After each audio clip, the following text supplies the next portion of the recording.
Baik, Assalamualaikum warahmatullahi wabarakatuh. Di sini saya Robi Hidayat selaku asisten dosen konsep basis data Prodi Sistem Informasi. Di sini saya akan menjelaskan modul konsep basis data pada pertemuan 5 dan 6 yaitu dengan materi normalisasi database. Yang dimana untuk capaian pembelajarannya adalah kita akan mengetahui cara untuk menormalisasi database dengan menggunakan bentuk normalisasi first NF, second NF, dan third NF. Oke, langsung lanjut saja ke materi praktikumnya. Kita di sini pengertiannya adalah dari normalisasi database tersendiri itu merupakan suatu pendekatan sistematis untuk meminimalkan redundansi data pada suatu database agar database tersebut dapat bekerja dengan optimal. Jika Anda seorang database administrator, ketika terjadi sesuatu pada database seperti penurunan kinerja, mungkin Anda akan ditanya apakah database tersebut telah dinormalisasi. Dengan tujuan normalisasi adalah untuk menghilangkan dan mengurangi redundansi data. Dan tujuan yang kedua adalah memastikan dependensi data atau data berada pada tabel yang tepat. Jika data merugikan sistem secara keseluruhan di dalam database yang belum dinormalisasi, maka akan terjadi tiga kemungkinan, yaitu insert anomali, delete anomali, dan update anomali.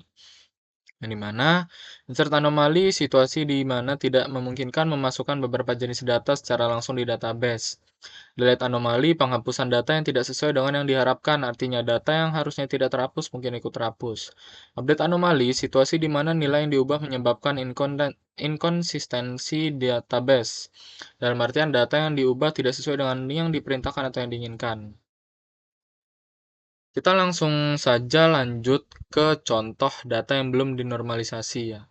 Lalu setelah itu kita akan memprosesnya ke dalam normalisasi first NF, second NF, dan third NF.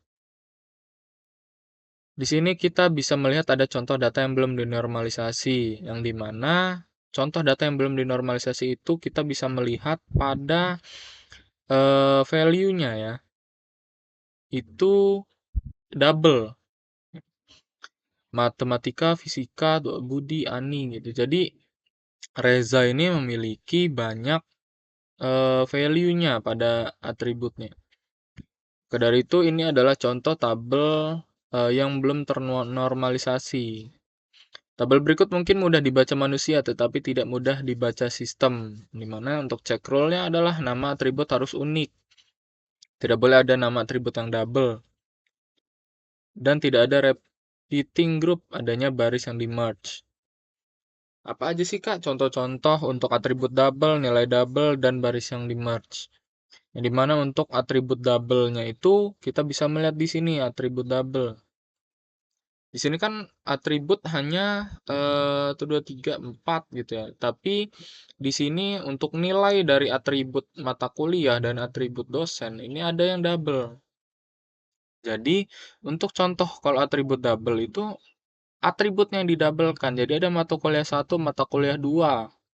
Dosen 1, dosen 2 pada eh, atribut si Reza ini, value Reza ini. Gitu. Dan kalau dia nilainya double, maka value-nya atau nilainya yang di-double, tetapi atributnya tetap satu, yaitu mata kuliah dan dosen. Jadi Reza ini memiliki mata kuliah matematika dan fisika dengan dosennya Budi dan Ani. Di sini kalau misalnya kita membaca dalam mata manusia, di sini kita bisa gampang membacanya. Tetapi kalau dalam komputer atau dalam sistem itu susah. Karena apakah matematika ini dosennya Budi atau Ani? Dan juga apakah fisika ini dosennya Budi atau Ani gitu. Jadi kalau misalnya kita mendelete anomali tersebut, jika kita mendelete nih value dari matematika dari Reza ini, maka kita tidak akan tahu apakah fisika ini akan ikut terhapus juga atau tidak. Karena value-nya sendiri ini double. Lalu yang ketiga ada contoh kalau ada baris yang di-merge. Baris yang di-merge ini yang dimaksud adalah ini eh kalau dia nilainya double dia tidak termerge. Tetapi kalau baris yang di-merge ini Reza ini menjadi satu value tetapi mata kuliah dan dosen ini dipisahkan atau di-merge gitu.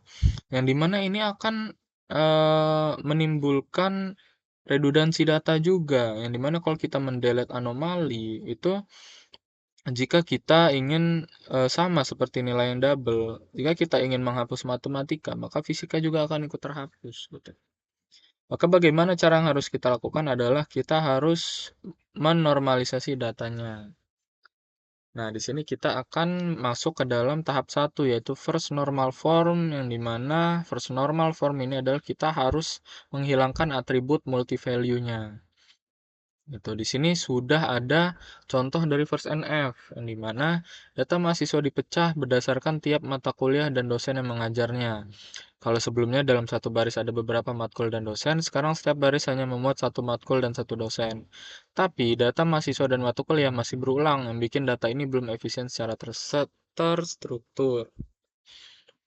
Ya, kita bisa dilihat di sini belum yang dinormalisasi. Kita lanjut ke first NF, dimana kita harus istilahnya itu menyebar dari value-nya itu sendiri. Itu kita harus memecah, kita harus pecah gitu kan. Di sini masih digabungkan. Lalu kita akan yang pertama kita harus membuat kodenya terlebih dahulu gitu. Primary key-nya terlebih dahulu di antara atribut-atribut yang tidak unik. Dimana di sini kan untuk mata kuliah dan dosen itu belum ada primary key-nya. Maka di sini kita harus membuatnya terlebih dahulu. Di sini ada kode MK, di sini ada NIP dosen. Lalu di sini kita akan memecah matematika, fisika, dan rezanya juga tidak boleh di-merge seperti ini.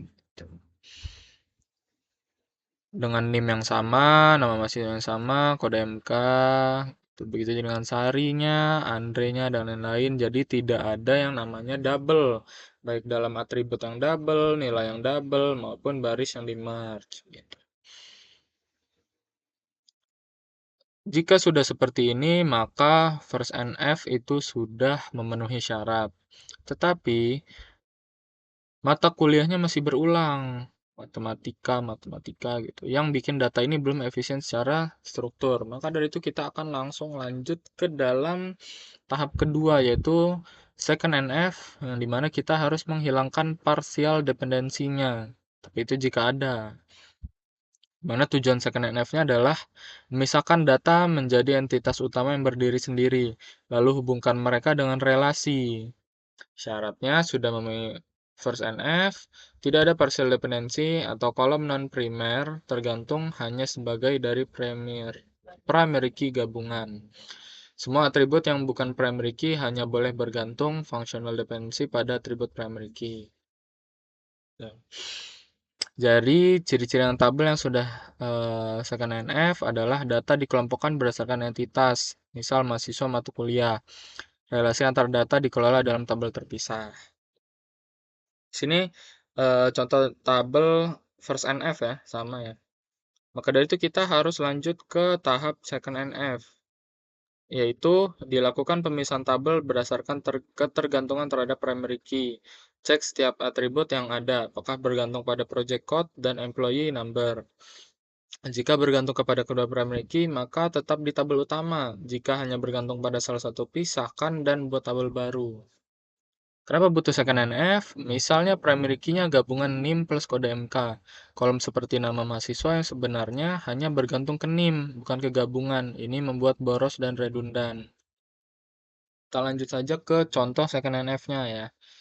Di sini kan pada first NF ini masih tergabung, masih banyak yang tergabung. Maka dari itu kita harus memisahkan tabel-tabelnya berdasarkan primary key-nya. Di sini untuk NIM dan mahasiswa gitu ya. Primary key dengan atributnya adalah nama mahasiswanya, kita harus memisahkan. Begitu juga dengan tabel mata kuliah nih. Kita harus pisahkan. Jadi tabel mata kuliah dengan langsung dengan nama dosennya. gitu. Jadi nama dosen ini mengampu matematika, Ani ini mengampu fisika dan lain-lain. Lalu setelah itu kita akan lanjut menggabungkannya menjadi tabel KRS. Yang di mana NIM ini adalah eh, mewakili nama mahasiswa dan kode MK ini mewakili nama mata kuliah beserta juga dengan nama dosennya. Jadi eh, kita tidak boros tabel gitu, boros kolom, boros atribut. Jadi kita harus membuat tabel KRS ini agar tidak adanya boros dan redundan. Tuh.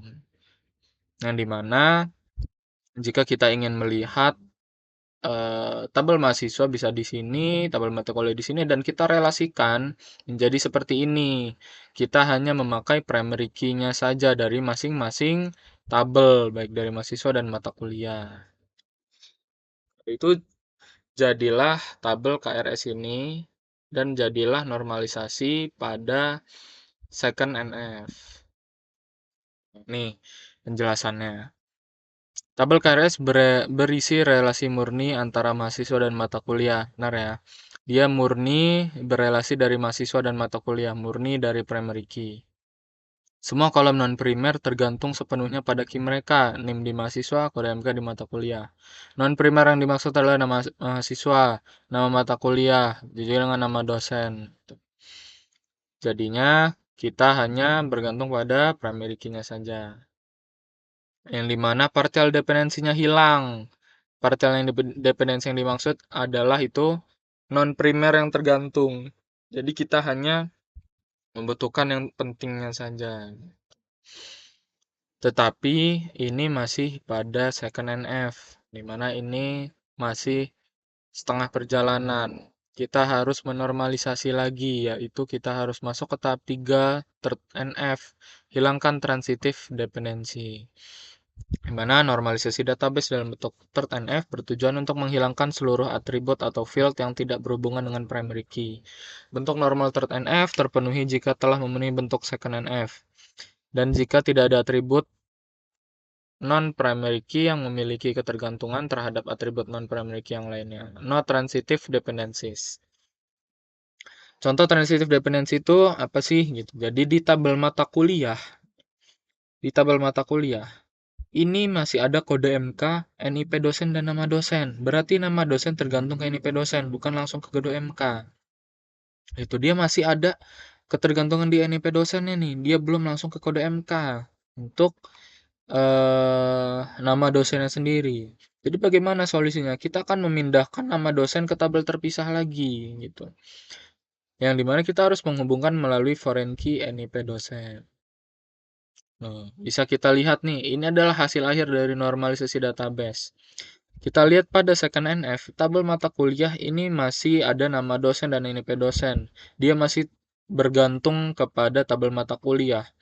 Pada third NF, kita akan memisahkan semua. Jadi ada tabel mahasiswa, tabel mata kuliah, dan tabel dosen. Yang dimana tabel dosen kita akan membuat lagi primary key-nya. Gitu, dengan nama dosennya, non-primary key-nya. Lalu kita akan menghubungkan ke tabel mata kuliah, yang dimana NIP dosen akan berhubungan dengan kode MK, gitu. Jadi tidak ada lagi yang namanya non-primary key dari nama dosen ini. Setelah dari itu, kita akan membuat tabel KRS-nya lagi, mata kuliah mahasiswanya, seperti second NF ini. Yang membedakan adalah kita akan memisahkan lagi tabel dosennya, tetapi kita hubungkan ke dalam tabel mata kuliah. Jadi ada 3 tabel pendukung dan 3 tabel utama. Gitu. Maka jadilah hasil akhir normalisasi database yaitu ini, tabel KRS mata kuliah mahasiswa. Bisa dilihat ya. Ini adalah hasil akhir normalisasi database yang dimana ada 3 tabel pendukung dan 3 tabel utama. Jika kalau kita lihat di data yang belum dinormalisasi, bisa dilihat sangat amat berantakan gitu ya. Kalau kita masih belum mengerti apa itu normalisasi. Oh iya ya, ini yang dari NIM pertama dengan namanya Reza, mata kuliahnya MTK Fisika, dosennya Budi Ani. Ini mata kuliah sama dosen belum ada nih untuk primary key-nya. Kalau kita pengen nyari mata kuliah matematika di Lala bagaimana gitu ya, nggak ada kode MK-nya. Dosennya juga apakah sama atau berbeda gitu kan, karena kan tidak adanya primary key tersebut. Dan juga balik lagi, ini adalah value-nya double gitu. Jadinya kita tidak tahu, kita tidak kita tidak pecah gitu untuk nama value-nya sendiri. Dan kalau kita sudah mengerti apa itu normalisasi, kita bisa tahu gitu, bisa gampang. Karena kita pisah, ada tabel mahasiswanya sendiri, ada tabel mata kuliahnya sendiri dengan primary key-nya ya tentu, ada tabel dosennya dengan primary key-nya itu NIP gitu. Lalu kita ada eh, tabel utamanya itu di mana NIM 1 ini adalah Reza, kode MK-nya ada 01 gitu. Jadi kalau kita melihat contoh di Siakadu, proses dari database-nya itu adalah seperti ini gitu. Walaupun tampilan di Siakadunya itu ada dijabarkan, tetapi dalam sistem itu seperti ini. Misal nama kita adalah Andre gitu. Andre, mana lihat Andre? Andre ini memilih mata kuliah MK04 dan MK02. Bisa lihat di sini MK04 adalah kimia, MK02-nya fisika gitu. Dia langsung tertampilkan nih. Dia di sistem langsung memforenkikan, langsung merelasikan dari mahasiswa, mata kuliah, dan dosen ini. Kalau kita mencari nama kita Andre, kita ingin tahu mata kuliah yang kita ambil ini apa, langsung dia eh, menghubungkan semua MK04 yaitu kimia dengan NMP dosennya D004. Siapa dosennya? Sinta. Maka langsung tertampil semua seperti itu. Jadi kesimpulan pada normalisasi ini adalah yang pertama first NF, yang dimana definisinya adalah setiap kolom hanya berisi nilai tunggal atau atomik, tidak boleh multi value. Tujuannya bikin data lebih rapi dan mudah diolah. Masalah jika tidak diterapkan adalah data jadi ambigu, susah dicari dan difilter. Second NF, semua kolom non primary key harus bergantung penuh seluruh pada primary key. Tujuannya hilangkan ketergantungan parsial, dan masalah jika tidak diterapkan adalah data bisa redundant dan bikin inkonsistensi. Lalu third NF-nya, tidak ada kolom non-primary key yang bergantung ke kolom non-primary key yang lain. Nah, tidak ada non-primary key yang bergantung pada non-primary key yang lain. Dengan tujuan hindari ketergantungan transitif, masalahnya jika tidak diterapkan, data bisa duplikat dan rawan kesalahan saat diupdate. Tuh. Mungkin sekian saja penjelasan pada pertemuan 5 dan 6 dari materi normalisasi database. Mohon maaf apabila terdapat kesalahan dalam penyampaian saya. Saya Iri, wassalamualaikum warahmatullahi wabarakatuh.